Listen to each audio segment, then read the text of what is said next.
Ladies and gentlemen, thank you for standing by. Welcome to the Knowledge Leadership Series webinar. During the presentation, all participants will be in a listen-only mode. Should you wish to ask a question during the presentation, please use the chat feature located in the lower left-hand corner of your screen. If you need to reach an operator at any time, please press *0. As a reminder, this conference is being recorded Thursday, May 12, 2016. I would now like to hand the conference over to Robin Thompson. Please go ahead. Thank you, Crystal. Greetings, everyone, and on behalf of the team here at BIA, we'd like to wish you a great day and welcome you to our May edition of the Knowledge Leadership Series webinar. This month, we have the privilege for our attendees to host the nationally acclaimed ESI Roundtable. Before I get to my favorite part of introducing our guest presenter, I just want to remind everyone to send questions through the chat window, and we'll get to those at the end of the program. If you'd like to direct your question to a specific speaker, just say this one's for Melissa, this one's for Carrie, and they'll get to them. Also, to help us improve the content and quality of our programs, we're going to ask you to complete a short survey as you log out of today's program. For all of those who complete this survey, you'll receive a copy of the slide deck with our thanks. Just a reminder that BIA does not currently certify their webinars for CLE, but attendees will receive a certificate of attendance to use in those jurisdictions which allow self-reporting. Now is my favorite part of today's program. We have with us today Melissa Rogozinski, founder of the ESI Roundtable.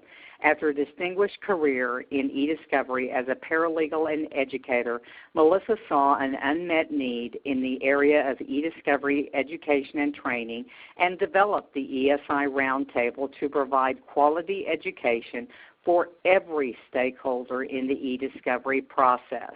eDiscovery for the rest of us, which is a phrase synonymous with that program, has trademark pending. She began the ESI Roundtable in 2008 as a local volunteer effort in Birmingham, and within a couple of years, ESIRT evolved into a regional educational organization, and it has quickly become national in reputation and demand. BIA welcomes the ESI Roundtable to our webinar. And Melissa, with that, I turn the program over to you.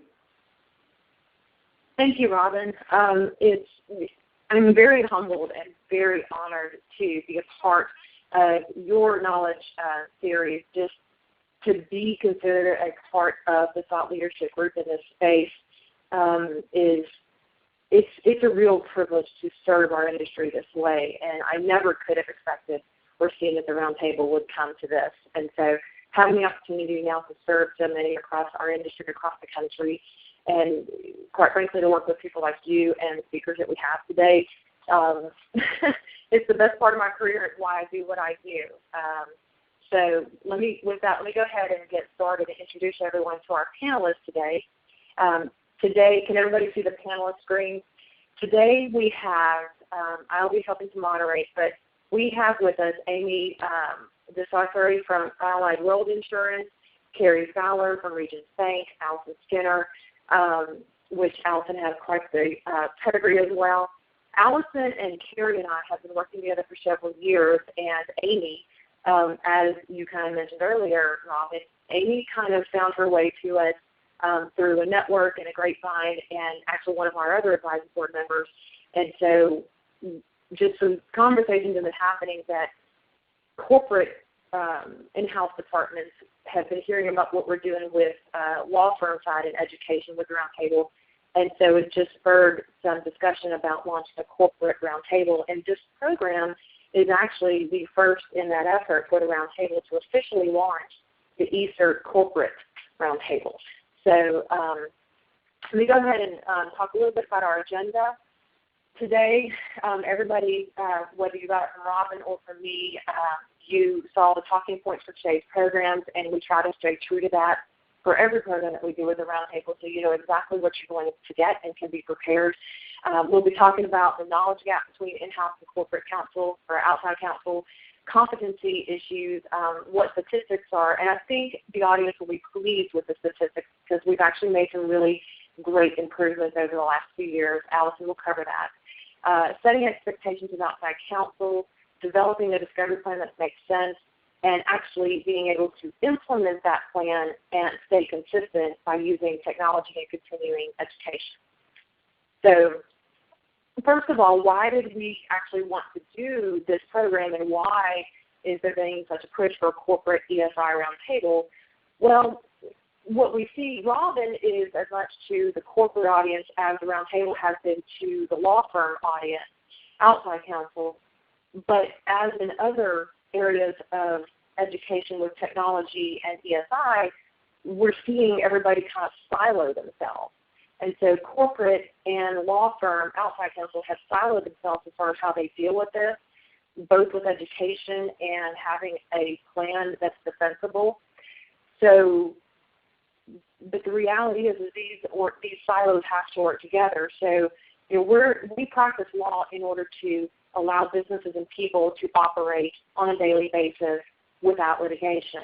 However, when a triggering event does happen, we need to be prepared to protect those individuals and our companies, and that may be through litigation. And of course, the discovery process leads to collecting electronic information, which we now dub eDiscovery. And I think what you'll hear throughout this program is that being 10 years into dealing with this after the federal rules changes, we really need to drop the separation of discovery and eDiscovery, because it's really all the same thing. It's just another format of discovery. So this is a slide that kind of encapsulates where we've come from probably the last 10 years or so. So from the Zuba Lake case that really kind of set in motion the need for the federal rule amendments in 2006 to last year, we pretty much all know that California State Bar issued an opinion making learning about eDiscovery an ethical obligation, which of course followed the ABA comment back in 2012, making learning about legal technology an ethical obligation. So, and basically what California said is you either need to learn about eDiscovery, you need to hire a consultant if you are not able to learn about it or can't, are not able to get speed quick enough, or if you can't do either of those three things, review the client. And we have seen instances over the last few years that if those obligations are not met, we are seeing people losing clients, we are seeing cases of malpractice, and I have heard of one or two instances where a license has been compromised due to inexperience with eDiscovery and not handling it appropriately. So this is some information specific pulled from a couple of recent surveys. Last year, the eDiscovery market just in the United States spent over $10 billion in 2015. 8.2 billion of that was in eDiscovery services. And I separate that because eDiscovery products, like the technology and the software, is different from the actual service that goes into that.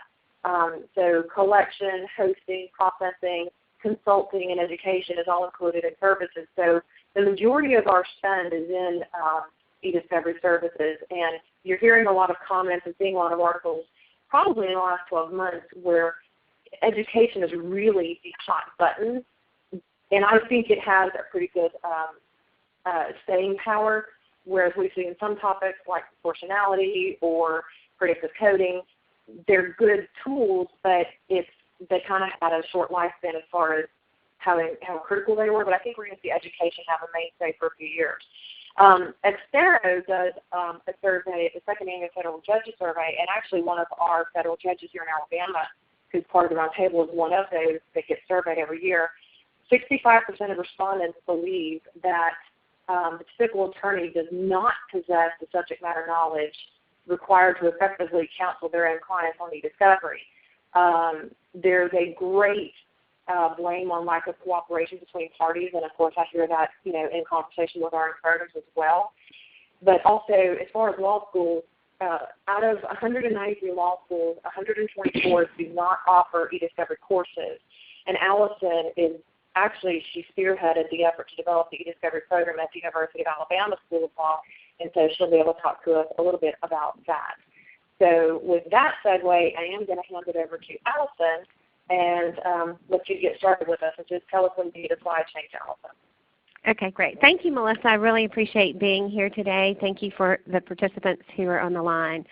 I think this is who we want to avoid.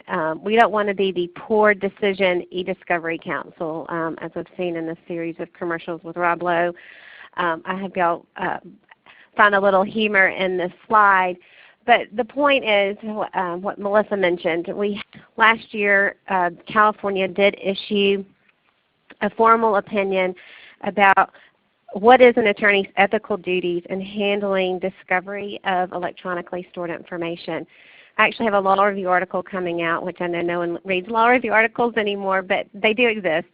The University of Alabama Journal of Legal Profession talking about this opinion as a cautionary tale. We're going to probably see more and more states look towards this California opinion and say, you know what, we have to have a level of competency among counsel. And I know this group is a mix of practitioners and in-house counsel. And what are those expectations? And we'll talk about those as we go through our program today. So if you'll flip to the next slide. There we go. Here's just the rule on competency. I think most of us know it, but it's nice to have a friendly reminder that we need to acquire that legal knowledge, skill, thoroughness, and preparation reasonably necessary to represent the client. And on the next slide, what Melissa mentioned to you, next slide for me, thank you, is that in 2012 the ABA amended its comments to Rule 1.1, and I think it's important for us to recognize that we as lawyers are responsible to keep abreast of changes in the law and the practice, including the benefits and risks associated with relevant technology.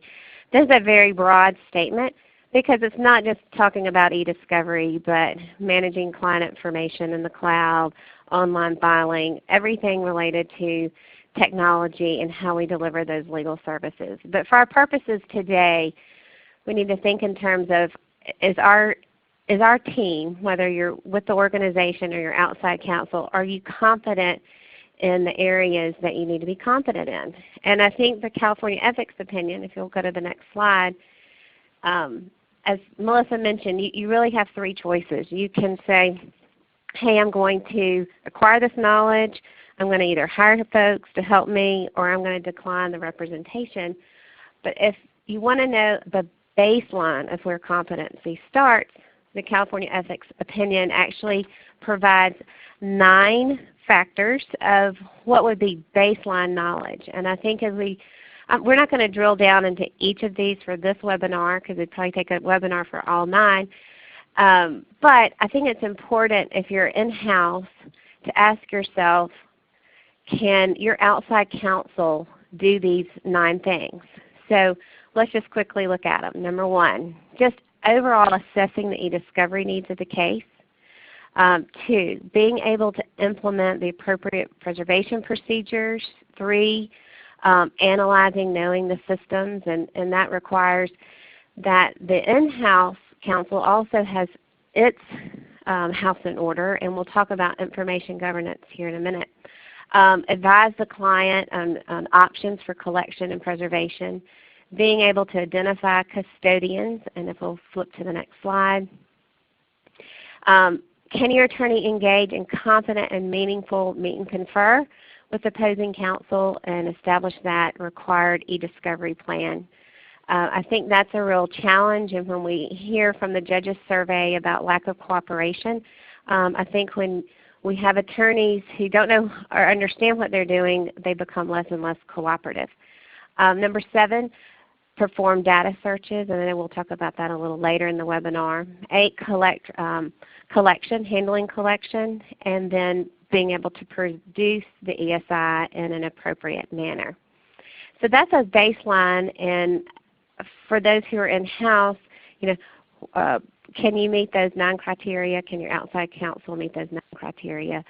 So if we just look generally at the landscape of information governance and where we've come, and then how we as corporations can build an effective eDiscovery team.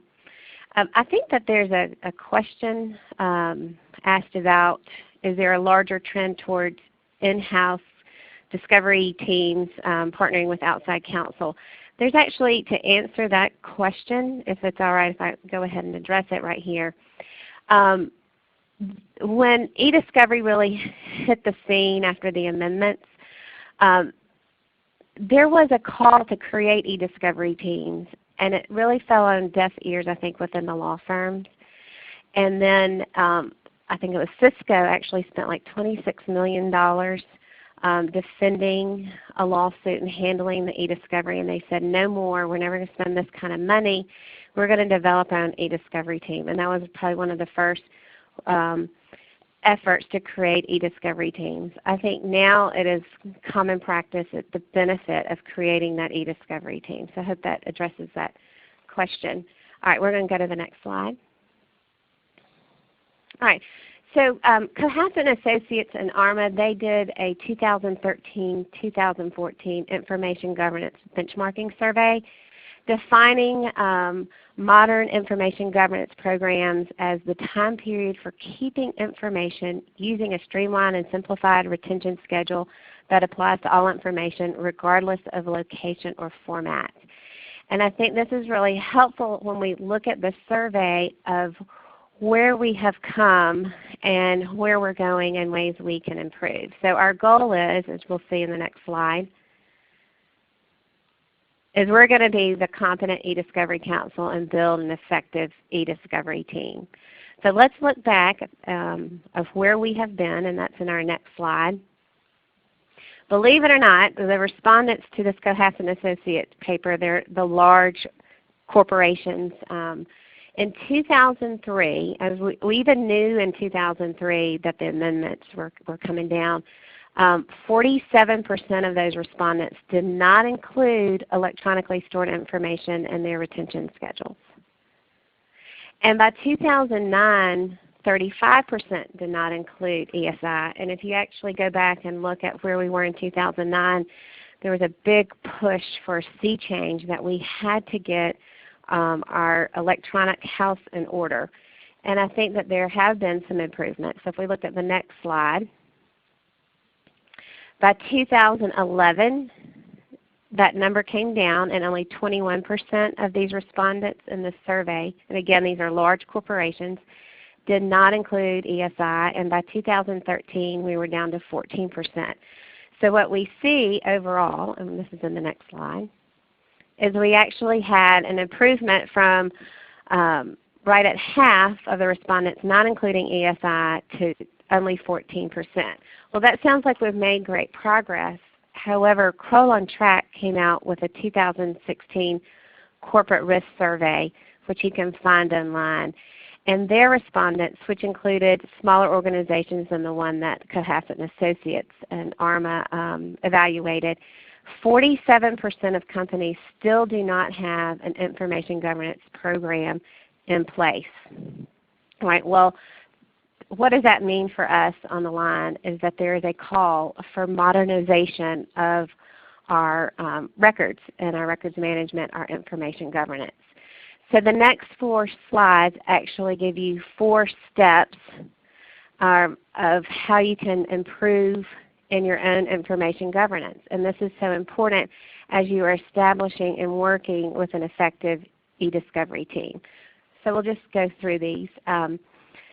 What you'll see on the slide is the actual point, and then under number 1 you see 3 columns, and each of the 3 columns are ways to measure and get to your goals.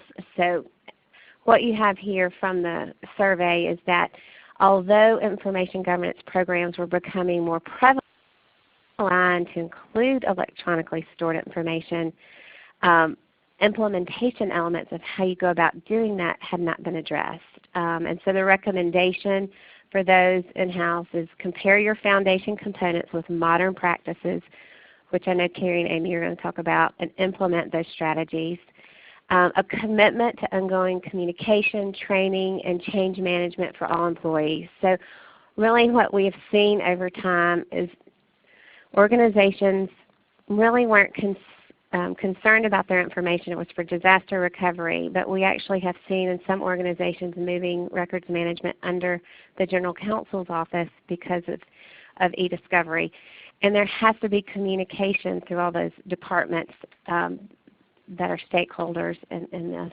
And using metrics to monitor that progress. All right, so number 2, what we are now seeing as we modernize is that there's a recognition that it's imperative for corporate compliance and risk mitigation that we have effective information governance programs in place to help promote those goals. As you can see in the columns, 1, align cross-functional information governance steering committee with internal governance practices, leverage compliance and risk management relationships and processes. And I wanted to point out, and this is, you can find this statistic also with Fulbright, and they do a litigation survey, but what we saw is half those respondents said they're spending more and more time answering requests for regulatory or enforcement issues, and that seems to be a litigation trend as well. All right, so number 3. So how do we do improvements with ESI? If you don't start now, it's going to be harder and harder to catch up. We're just creating more and more data. So modernize your approach with your life cycle controls, incorporating your IG with applications and systems development, decommissioning, that type of thing, and working and defining new practices. And this is part of helping get to your eDiscovery team. So number 4 on our call for modernization, we found that the respondents have really improved their legal holes, but we actually are seeing over-preservation, which can be a challenge. So coordinating with legal, trying to make sure we don't have excessive preservation. And I like the next slide to drive home this point about our efforts. Here, what we saw is we have over-preservation with paper and email, but we have many areas of improvement where we have with mobile devices or cloud services, or you just don't know. So the important thing is to really work on your information governance. And once you have that house in order, then you're in this position to work with your outside counsel and develop that effective eDiscovery team. All right, I'm going to pass the baton. Thank you very much, Allison. Carrie, let's go ahead and move into some conversation on what you expect from your outside counsel and some of the plans that you are putting in place currently. Absolutely. Well, thanks everyone for joining, and I'm happy to be here today. Just wanted to give you guys a bit of a sort of a perspective from someone with a career in financial services. I've spent my whole career at 2 banks, the most recent 3 of which have been at Regions Bank in Birmingham, Alabama, and kind of have seen several trends amongst my employers and also with some peers as well. Some eDiscovery tech teams in large corporations sit in information technology and sort of have this dotted line reporting over to legal. And in my experience, I've found that teams work best when the tech resources actually sit in the legal department reporting up to eDiscovery counsel, such as myself. And this allows much better interaction with the legal partners, both internal and outside counsel. And we've just stressed the importance of sort of this competence trend, and I think that really helps our internal and external partners feel that the tech resources are a true sort of extension of their efforts, and we operate at the direction of counsel at all times. And it also allows us to really develop some efficiencies around really project management and how we do our discovery efforts. So the eDiscovery team will dive in at the very beginning of the case and really start a disciplined approach to executing on the eDiscovery efforts, depending on what the matter looks like. And we've seen some really significant benefits from that. As in many large corporate environments, expenses are a primary driver of decision making, and it's really a huge, eDiscovery in general is a huge source of expense, especially for large regulated entities like a bank. And depending on sort of the case and the type of data and the industry, corporations can see eDiscovery efforts being 40 to 60% of the total expenses for the matter. So that sort of highlights the importance of eDiscovery and making sure that your process is efficient to make sure that you're reducing expenses as much as possible and doing things the right way. And we're finding that the reporting and metrics measurement of expenses is really, really huge, and it's driving a lot of decisions around eDiscovery and sort of how we execute the process.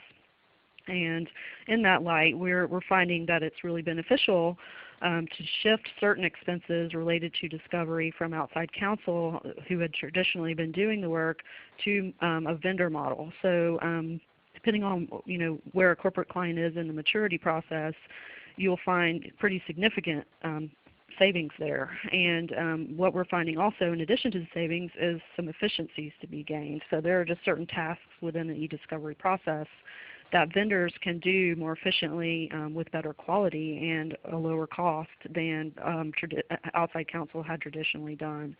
So for example, really just moving along the EDRM, starting with just the processing and hosting of the data, we're finding that the vendor model is the way to go on that.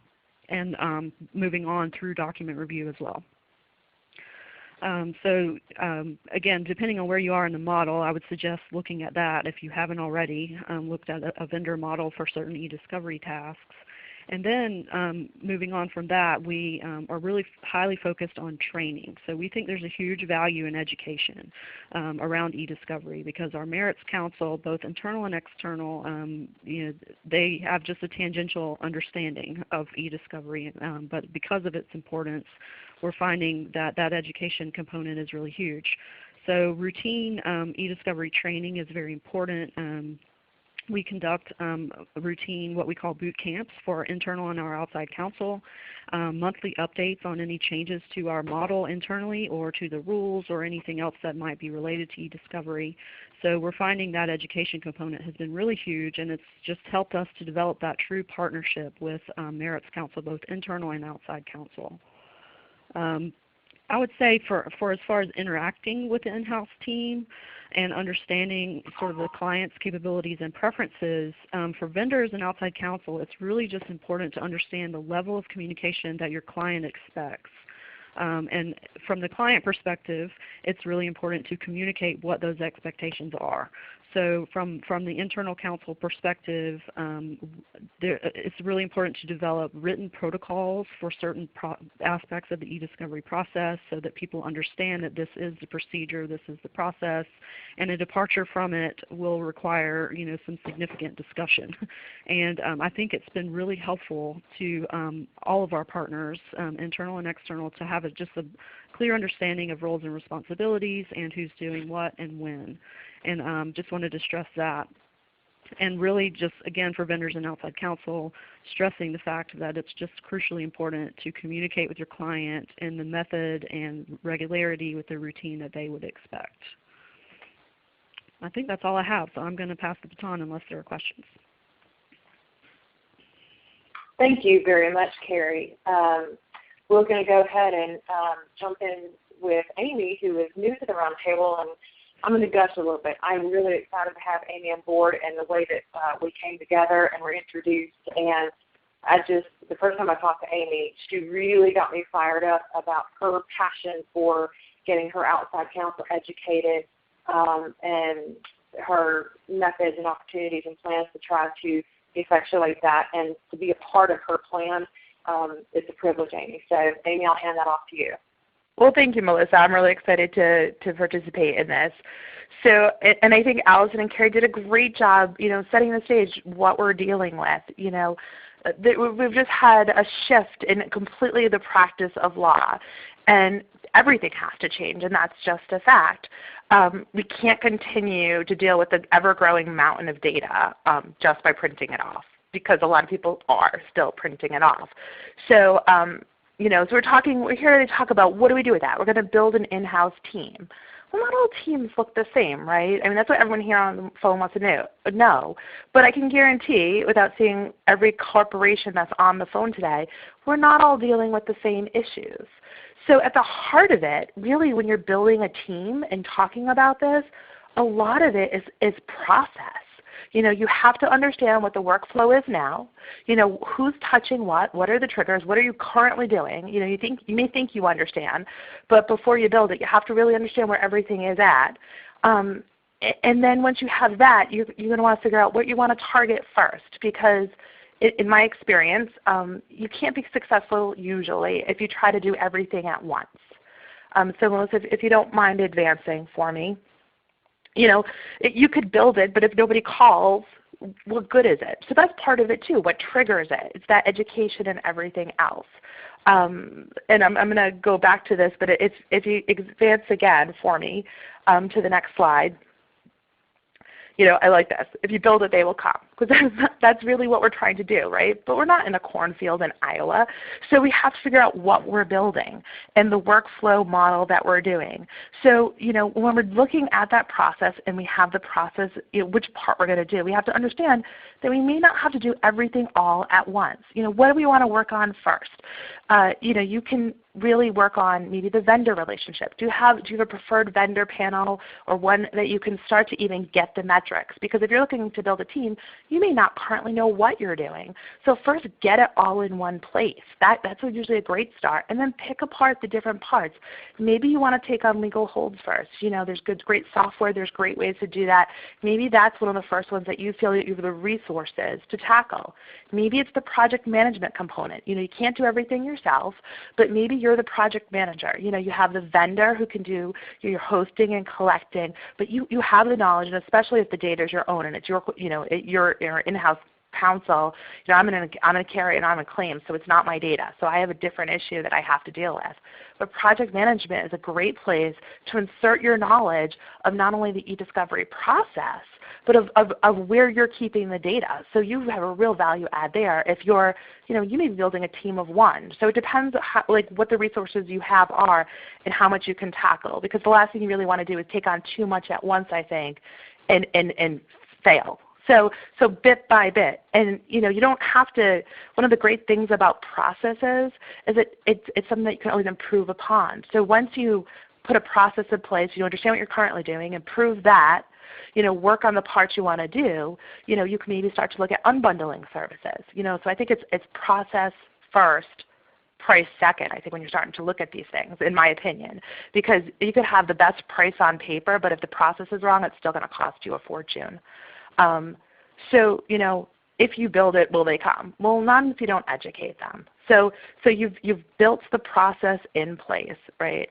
But again, I'm going to ask Melissa to advance the slide. But in this case, knowledge is power, because if people don't know, they have those ethical obligations, both in-house and outside counsel. They're supposed to understand eDiscovery, but the supposed tos and the reality is there's a gap there. So you have to make education and the conversation ongoing. You can't just say, okay, we have an eDiscovery team and wait for the phone to ring, because it probably isn't going to happen. But it's a constant ongoing conversation. You may get questions that don't fit in context.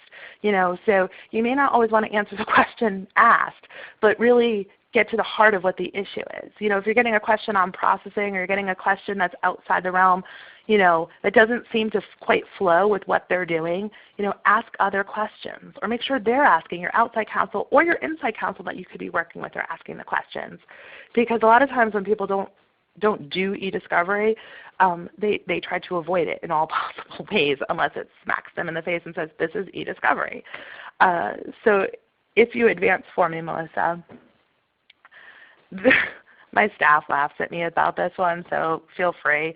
But for those lawyers on the phone, and you remember back to your days of law school, it was Iraq, right? That's what you learned first year of law school when you were doing the law school exam. Issue, rule, application, conclusion, or your analysis conclusion. And you got points. Isn't that great? Like, first time ever you get points for just spotting the issue, even if you're completely wrong about everything else. Like, you just get points for spotting the issue. But that really goes to the practice of what we're doing. If you don't spot the issue, you can't do any of the rest. You can't use this team that we're putting in place. You can't make the improvements. You can't save the cost. You can't get any of the benefits if you don't spot the issue. So I think most of the training, the most effective training I have seen and that we've worked on is putting in place to just spot the issue. Because I don't know that there are people who aren't interested be it in-house or outside, if you can get them completely on the hook for everything. The retention rate for the knowledge is just not there. They're like, I remember I heard something about that maybe. But I think you can be effective at teaching them to just spot the issue. What's one of the issues? If you're engaging outside counsel, if they're talking discovery, well, how are you going to ask for production, coming in? That could be one of the, they need to spot that. You're dealing with a pretty large, you could be dealing with somebody who's on the larger side, but maybe they're not that sophisticated. So they could be producing it in paper too. So the level of sophistication out there is, there's such a range on what you're dealing with and what you're getting in. I find in what we're putting in place are guidelines, the litigation guidelines for discovery. And we're not calling it eDiscovery. It's discovery. And we're putting the triggers in place. I've also heard them called at some outside counsel escalation points where they have to escalate to their team.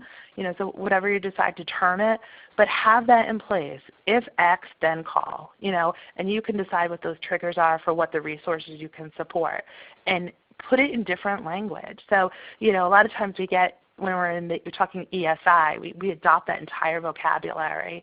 I find that sometimes, dealing with this, it's more effective to completely strip our vocabulary away. So let's not even talk ESI. Let's not talk gigabytes. We can put it in the different terms, but, let's not talk custodians.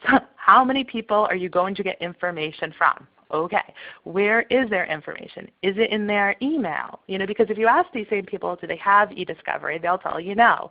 Well, did they have email? Oh yeah, well they have email. So you have to get at it in different ways. And if they have that checklist to go through, the litigation guidelines, if you're dealing with inside counsel within your organization, if you're the middle person, if you have a checklist for them to go through and just asking questions on what are some of the things to expect, depending on the type of litigation, again, because I'm in claims, you may not know. It's not our data all the time. So if you're in-house counsel, you may have a better idea one way or another, or you may not. So if you're running the in-house team, but it's not necessarily you're handling the majority of the litigation, then those are some of the things you may want to think of too. And then the constant, reinforcement of the process, constantly going back to it, because people forget. You really almost have to get the reputation of being Mr. or Ms. eDiscovery, and get at it in different ways, and make yourself the go-to point person as you start to put this in. But make sure you have the process obviously in place to support that. You don't want to get the rush of oh my gosh, now I have someone who will take this on, if you really don't have the resources to support that. So I think it all flows together. And then the final part that I had on the next slide, it's a roadmap. When you're working with it as a team, and you have that team in place, you've built your team, you figured out what part you're going to do, what part the vendor's going to do, what part outside counsel is going to do. You may be unbundling services. You may have been doing different things. It may flow over time, because at some point it may make sense to have a vendor with pricing. The volume makes sense to keep everything with one vendor, but then you may have a volume that could support you unbundling, that you could really get competitive with pricing. So it depends. But you have to use the tools efficiently. You have to teach people how to scope. But you also have to get the buy-in, I think. So it's not, there was an earlier question that I thought was great, like, are we trying to replace outside counsel? And maybe some corporations are, and I can't speak for everybody, but I think it's a partnership, and maybe we're bringing a vendor in and expanding that. But the pie, so to speak, how much this stuff is going to cost, can't really change all that much, because corporate America, these things can't support it. So we just have to reallocate our resources. But I think the real value for outside counsel in particular who sees it is, you can look at it one of two ways, like, oh geez, my client doesn't want to pay me, right? My client doesn't want to pay me to do the stuff that I used to traditionally do. And there is a component of absolutely of cost savings, so that's why we're doing it. But at the heart of it, I think they're doing it because they want to do it better. You can't do it the old way, because you can't do it the best way anymore if you do it the old way, because you don't have the resources. But the flip side is, this mountain of data got us into this hole or mountain or however you want to call it. But there's really great analytics that go hand in hand with all of this information. And for the litigators on the phone, I think there's two things that give litigators that take your breath away moment in the middle of the night. And the first one is, did I miss a deadline? Did I miss something? There's nothing that's going to wake a litigator up in the middle of the night more than, oh my God, what did I miss? And the second thing right behind that, when you're dealing with your client, whether it's in-house counsel, with whomever you're dealing with, as a litigator, outside counsel, did you tell me everything? I don't have to have the rosy picture. We all know that. Anyone who's ever litigated. Just don't surprise me. Litigators hate surprises. And there's not a litigator out there that hasn't told their client, tell me first. Don't surprise me at the deposition. Don't surprise me in court. I can deal with it if you tell me. And you always hope that that's the case.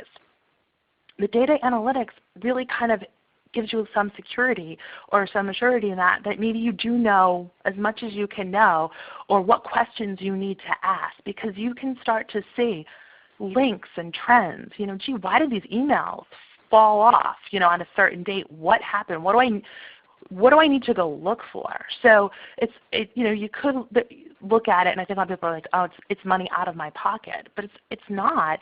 It's money still in your pocket, because now you can work smarter. You are not going to have the time to do everything. So if you want to do a linear review or a basic keyword review, you can't. There's too much. At some point it becomes too much. Or your client won't be able to continue to pay for it. But now you can take maybe that same money, maybe a little less, I don't know, it depends on the budget for the matter, but you can do it a lot better. And I don't think there's a lawyer out there that just doesn't, they want to know their case better. And I think that's the power that it brings to them too. So, done right, an in-house team and the training really becomes a win for everybody, in my opinion. So that's all I have. Thank you, Amy. And I know Robin's going to get to some questions here in a minute, but I wanted to address the audience one more time. I wanted to let everybody know that ESI Roundtable is strictly a CLE, eDiscovery, and legal technology organization.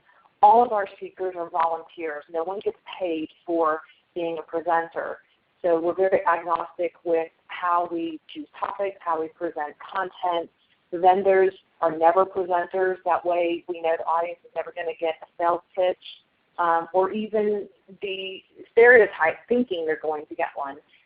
We work strategically with our vendors when we do have sponsorship opportunities. So I just kind of wanted to let everybody know that ESI Roundtable is agnostic. We're neutral. We try to curate the best of breed resources in additional education outside of our organization, as well as helpful resources that you all need, like a model eDiscovery order, or we have Judge Peck's Rule 502D order on the website, subpoena conference costs. I mean, some foundational things that there's a lot of, probably the majority of our industry still is at a more practical level and needs a lot of help. So I just kind of wanted to address that and make sure everybody was clear on how we work with speakers and vendors and where we stand. We do things a little bit differently, but because there's a particular need for what we do, and I'm going to go ahead and hand that over back to Robin. Thank you, Melissa and panel. We have quite a few questions, and Amy, I've got a call out for you. Could you speak to how you perform education and training for claims professionals in addition to your in-house and outside counsel? Sure. So when I first did it, I can tell you what I did and what I think I did wrong and what I'm doing now. So when I first did it, I tried to basically teach them eDiscovery, soup to nuts. You take the EDRM model and all of the things.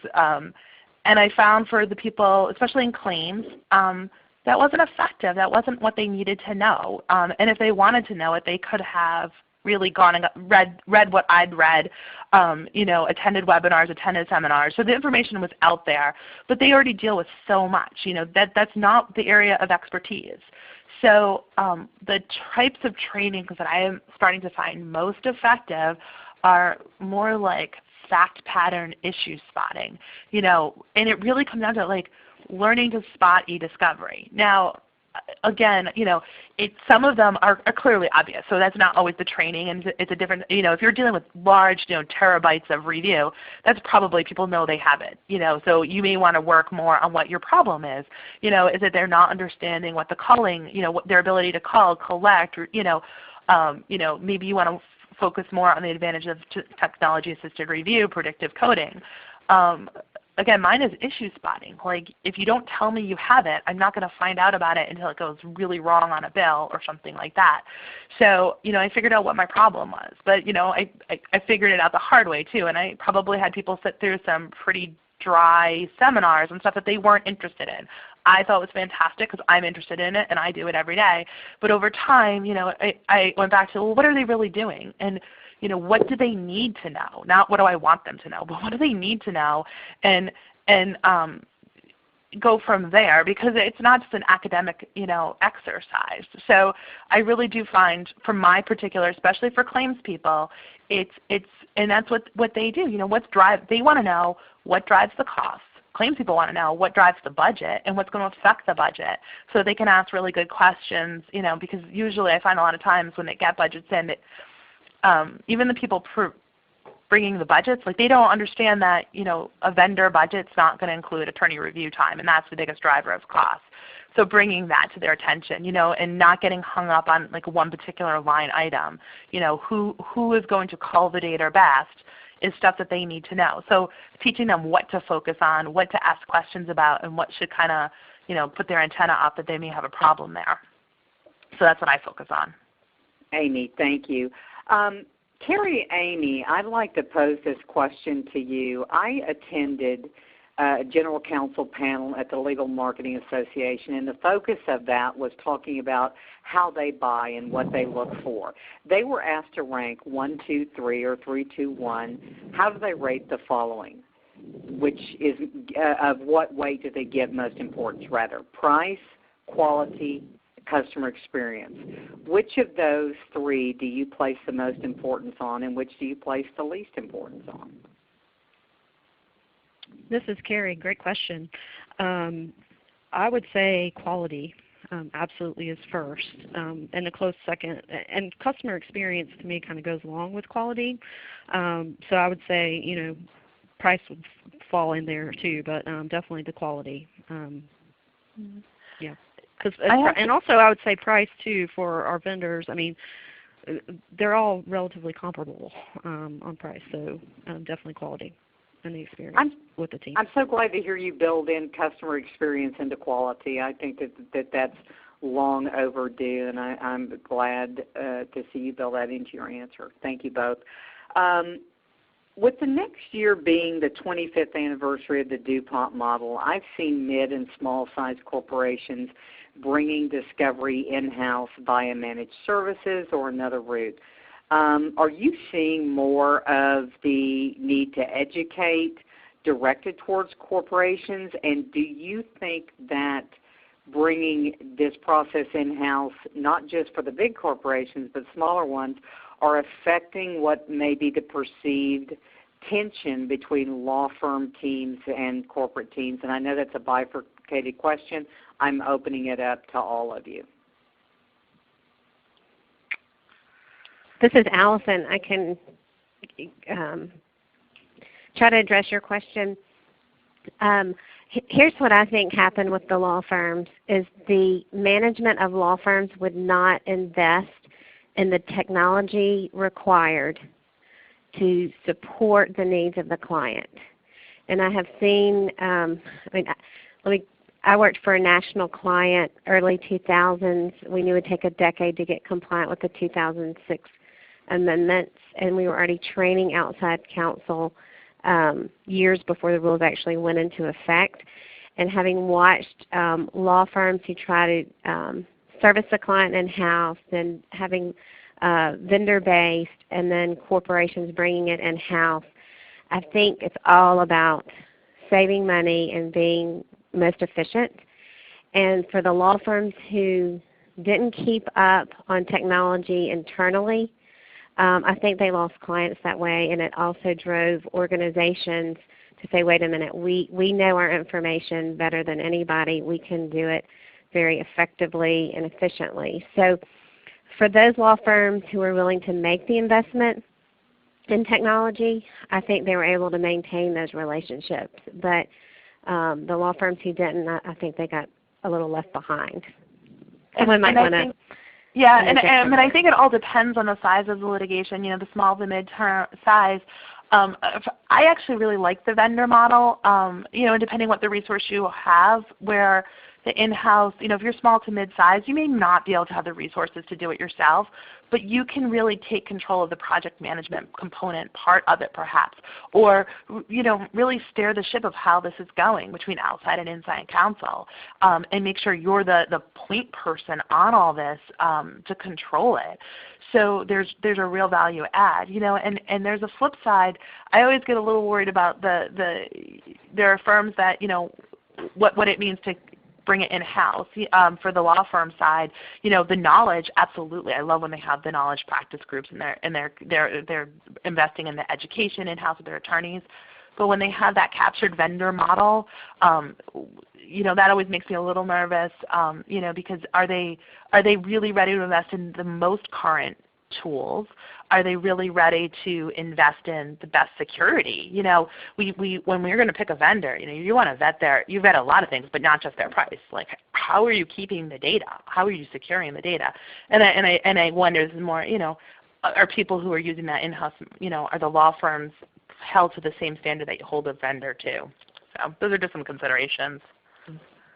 If I could add to that I've been teaching eDiscovery since 2010, and I used to, in my early classes, I would teach the law students that there are these job opportunities with vendors in this space, and it was non-traditional from going in with a law firm. In 2014, I started describing going into a law firm as non-traditional and going with legal services vendors as the traditional route for finding employment in litigation. So that's a very different change in perspective. And I think a lot of that has been driven with our in-house counsel being a supply chain manager and knowing how to find the right resources and the most efficient cost associated with those services. This is Melissa. I kind of want to jump in before we finish this. And first I'm going to say is, I agree with everything that Carrie, Allison, and Amy are saying. I've seen the same thing. We've all worked together for a long time, but I see the same thing in my survey responses when we do programs. Price is important, but it's never been the number one factor for why people make decisions to work with a service provider. It's always about their product knowledge and their customer service. And price is always third every time, and I've been doing this for about 8 years now. The other thing I would say, echo what Allison just said, is that I too say similar things to our audiences and our attendees, and I have seen certainly in the last few years people making job changes to vendors, or I've seen legal support staff also making changes. I've had firm administrators and human resources call me instead of going to a recruiter and ask, hey, I need a tech-savvy paralegal. Can you help me find one? I had one firm administrator that even went so far as to tell me, I will pluck a tech-savvy paralegal from another firm and give her a pay raise. And there was one person I knew in that town that qualified. I called her up. She interviewed, and within 3 days she had the job and a pretty significant pay raise. So, and then to the original question about how eDiscovery is being handled in-house and versus outside counsel, I'll echo what Amy said too, and I appreciate that Amy really pushed forward their project management component. I've been hearing the same thing for 3 years as the answer to that question is it really depends on the volume of litigation that a corporation is handling, which lends to how much process and how much of a detailed defensible process they need to have on a regular basis.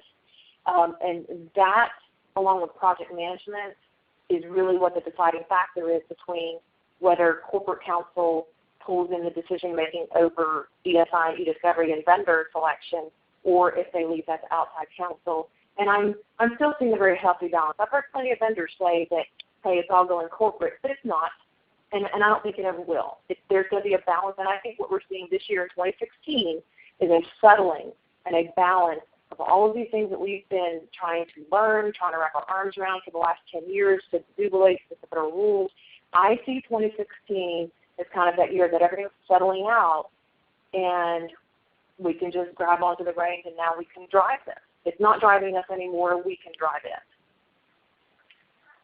Yeah, and this is Carrie. I just wanted to add from the in-house perspective, what I've sort of observed is that nobody knows the data better than internal parties in a corporation. So I've found that if you're in a corporation of any size that has any volume of litigation and big data to go with it, I think it's been helpful to internalize the function of actually analyzing which data to collect and then going and doing that data collection. And that sort of, it's not unusual for us to save hundreds of thousands of dollars from the initial ask for the data preservation just by taking a disciplined approach to identifying the data that we believe to be responsive to a matter. So, with that kind of a cost saving, you can pretty quickly justify adding internal resources. So that's one observation that I would have liked to have made to the discussion of internalizing certain topics, certain tasks. Melissa, panel, I've got one final question, and it's a friend of both the ESI Roundtable and our Knowledge Leadership Series, so I'm going to say it just the way he said it. Rogo and panel. The technology is as usually trending 2 to 3 years, if not more, ahead of the law for the most part. Do you find the law is trying to keep up a bit more, i.e. with predictive coding, concept clustering, email threading? This is Melissa, Rogo. Now everybody on the webinar is my friend, and you can call me Rogo too. So, because Rhododendron, I live in Alabama, and apparently Rhododendron is not very southern, and no one down here can pronounce it, so they call me Rogo. So the answer to that question is I do not see that the law is trying to keep up with